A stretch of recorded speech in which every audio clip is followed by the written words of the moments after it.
Customers say that trying Leopold's chocolate is love at first bite. Each tool in this fire truck serves a purpose, and that purpose is to save a life. Experts say that it's important to even check your animals for ticks before letting them indoors. The Prospect Street interchange has opened today after a lengthy project that left many commuters frustrated. But this year, as you can see, it's bone dry. Before I even walked up here, the person was already notified that I was coming.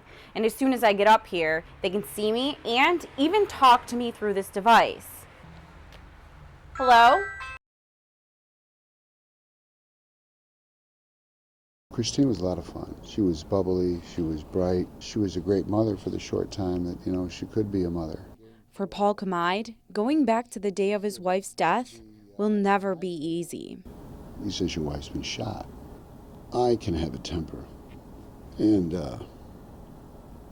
my safety valve is I just took my fist and I hit that wall. Kamide has been fighting to keep one of his wife's convicted murderers behind bars. I read him the same statement every year. And they convene, and then they've denied his parole ever since 2006. Thomas Marlowe was found guilty of second-degree murder in 1982 for the death of Christine Kamide. According to court documents, Marlowe and another man shot and killed Christine during a robbery while she was working at the J&J Stop and Shop on Robinson Street. Marlowe was also found guilty of killing a 19-year-old man just a week before Christine's death. Tom Marlowe is a monster, number one. He's a two-time killer. Action News tried to reach out to Marlowe for comment, but couldn't reach him behind bars at the Cayuga Correctional Facility. Marlowe has previously said he was part of the murder because he was afraid of the man who pulled the trigger. So he did what he was told. This will be the fourth time he has an appeal for his release from prison. I got a huge beef with that.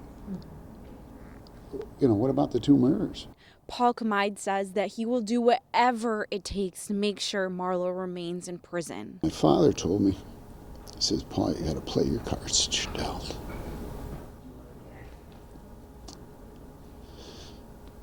That's what I did. Kamide sent a petition with thousands of signatures to the parole board commissioner in hopes that it would help keep Marlowe behind bars. And while Marlowe fights for freedom, Paul Kamide waits for the next parole hearing, saying it's the memories of his wife that keeps him fighting. Brianna Case, WBNG TV, Action News. So how we doing?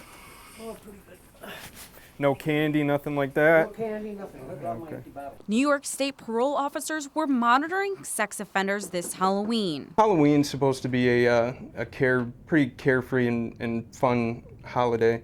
And the last thing that the children of this area and their families should have to worry about is them being victimized. So it's important that we go out and we do everything we can to make sure that doesn't happen. It's called Operation Halloween. This program has been going on since 2004. Over 80 sex offender homes in Broome and Delaware County were inspected by the New York State Department of Corrections and Community Supervision. Special conditions are imposed on them for Halloween. They can't have anything that could be used to attract trick-or-treaters, and they can't be out in the community. Registered sex offenders have set curfews from 3 p.m. Monday until Tuesday morning. We'll be out all night making one or more visits on all of them. 12 News was able to ride along during some of these visits. We're really looking for anything that may violate the conditions of their paroles. Looking for Halloween candy, costumes, or decorations in their residence, items they are not supposed to have. And these aren't the only things they're looking for. Really anything, alcohol,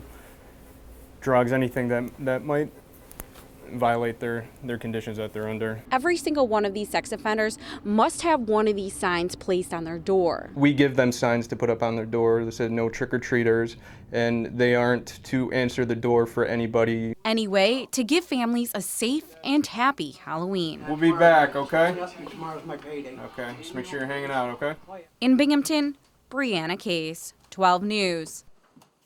I don't know how he does it. He's magical. Magical. One of the words used to describe the work of Binghamton native Chris Weeks. The 29-year-old says he always knew he wanted to create art. In 2010, shortly after graduating college, he became an art teacher in Nashville, Tennessee. And I blended a lot of arts with social emotional learning.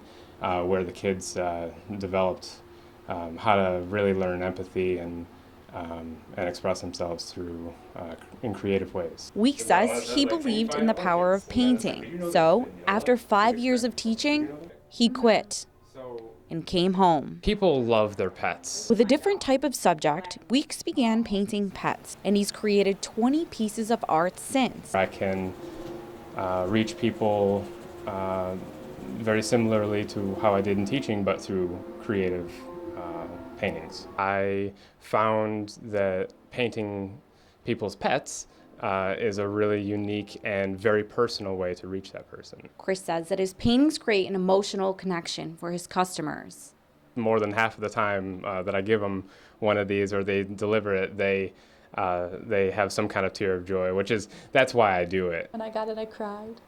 So, and my mom cried when she got hers as well. I mean, the dog had died, so it was emotional and it was a surprise. She didn't know she was getting it. Metcalf had Weeks paint a picture of her 2 cats and her mother's dog. The final product left an incredible impact. I said to Chris, I was like, it's amazing. And I was crying, and he was like, it's fine, everyone cries. Appreciation for a product created by one man's passion to paint. That's the only solution to success, is just to keep trying. In Binghamton, Brianna Case, WBNG TV, Action News.